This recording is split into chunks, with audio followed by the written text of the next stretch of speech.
বছর তিনেকের বাঘিনী জিনাতকে ঘিরে আগাম সতর্কতা ঝাড়গ্রাম জেলায়। ওড়িশার শিমলিপাল টাইগার রিজার্ভে ঘেরাটোপ থেকে বেরিয়ে পড়া জিনাত চলে এসেছে ঝাড়খণ্ডের চাকুলিয়া রেঞ্জের রাজাবাসা জঙ্গলে। শেষ খবর পাওয়া পর্যন্ত ঝাড়খণ্ডের গুড়াবান্দা জঙ্গলে বাঘিনীর সন্ধান মিলেছে, যা ঝাড়গ্রাম জেলার থেকে মাত্র 5 কিলোমিটার দূরত্বে। পথভ্রষ্ট সেই বাঘিনীর ঘুরতে ঘুরতে চাকুলিয়া সংলগ্ন ঝাড়গ্রামের জঙ্গলে ঢুকে পড়ার সমূহ আশঙ্কা, আর সেই কারণেই বন দপ্তরের পক্ষ থেকে ইতিমধ্যেই বেশ কিছু পদক্ষেপ নেওয়া হয়েছে বলে জানালেন বিভাগীয় মন্ত্রী তথা ঝাড়গ্রাম বিধায়ক বীরবাহা হাঁসদা। অবশ্যই কাল থেকে অ্যালার্ট করা হয়েছে যাতে জঙ্গলের দিকে কোনো মানুষ না যায়। তারপরে আমাদের ফরেস্ট ডিপার্টমেন্টের সমস্ত কর্মীরা লক্ষ্য নজর রেখেছে এবং বাঘটা কোথায় আছে সেই যে পয়েন্টগুলো সেগুলো আমরা সবসময় খোঁজখবর রাখছি। কাল থেকেই আমাদের সমস্ত অফিসাররা আছেন, আমাদের যারা কর্মীরা আছেন তারা সবাই আছেন এখানে। এখনো পর্যন্ত যেটা আমাদের কাছে খবর যে ঝাড়খণ্ডেই আছে, এখনো পর্যন্ত বাঘটা আমাদের বেঙ্গলের দিকে আসেনি। গতকাল রাতেও সারা রাত জেগেছে আমার ফরেস্টের যত লোকজন আছে সবাই, এবং আমরা আমাদের তরফ থেকে 100% কাজ করার চেষ্টা করি। শিমলিপাল টাইগার রিজার্ভ থেকে বছর 7 আগেও পালিয়েছিল এই রয়্যাল বেঙ্গল টাইগার। পরে সেটি ঝাড়খণ্ড হয়ে ঢুকে পড়ে ঝাড়গ্রামের লালগড়ের জঙ্গলে।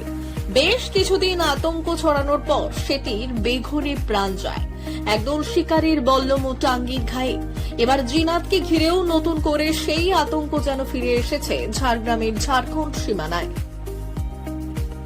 বসে গাড়ি ঘুরছে নাকি পেছু পেছু যাই হোক, এইভাবে একটা শুনলাম আমি আজই সকালে শুনলাম। কোথা থেকে এসেছে, কোনো খবর পেয়েছে? ওইটা খবরটা পাওয়া যায় যে কোনো চিড়িয়াখানা থেকে নাকি ওইটাই শুনছি যে চিড়িয়াখানা থেকে বেরিয়ে যেখানে ফরেস্টের ডিপার্টমেন্ট থেকে কোনো সতর্ক করছে কি গ্রামের লোককে? এখন এই পাশে তো ফরেস্টার আসেনি এখন পর্যন্ত। আচ্ছা, বাঘ বেরিয়েছে, আশাপাশি জঙ্গল এলাকাগুলোতে রয়েছে।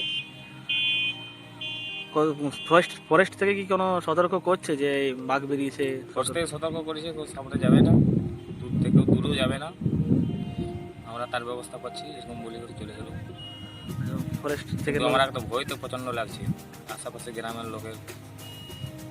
চাকুলিয়া রেঞ্জে ঢুকে পড়া জিনাতের গতিবিধির ওপর সারাক্ষণই নজর চালাচ্ছে ওড়িশা ও ঝাড়খণ্ড বন দপ্তরের যৌথ বাহিনী।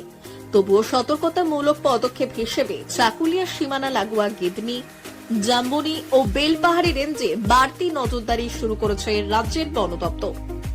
জঙ্গল লাগোয়া গ্রামবাসীদের সতর্ক থাকার বার্তাও যেমন দেওয়া হয়েছে, তেমনি অযথা আতঙ্কিত না হতেও অনুরোধ করেছেন ডিস্ট্রিক্ট ফরেস্ট অফিসার উমর ইমাম। অলরেডি সকালে অ্যালার্ট করা আছে, কালকেও সেম জিনিস ছিল। আমাদের স্টাফ যে আছে, যে ওয়াইল্ড লাইফ পক্ষে একটু এক্সপিরিয়েন্স আছে, ও স্টাফ এঙ্গেজ করা আছে, উইমেন টিম করা, যখন যে প্রয়োজন হবে ওভাবে রেসপন্ড করতে পারবে।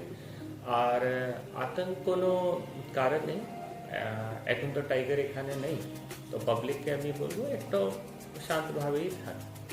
জাকিয়ে শীতাশা দোরগড়ায় বাঘিনী জিনাতকে ঘিরে আতঙ্ক তাড়া করে ফিরছে জেলায় আগত পর্যটকদেরও। বন দপ্তরের পক্ষ থেকে তাদের সুরক্ষার স্বার্থে কয়েকটি নির্দেশিকাও জারি হয়েছে, যার মধ্যে অন্যতম জঙ্গল লাগোয়া পর্যটন স্থল থেকে বিকেল 5টার মধ্যে ফেরার নির্দেশ। বিনা অনুমতিতে তাঁবু খাটানো যাবে না। নিয়ম ভাঙলে বন ও বন্যপ্রাণীর সংরক্ষণ আইনে পদক্ষেপও করবে বন দপ্তর। ব্যুরো রিপোর্ট, আজকের ঝাড়গ্রাম।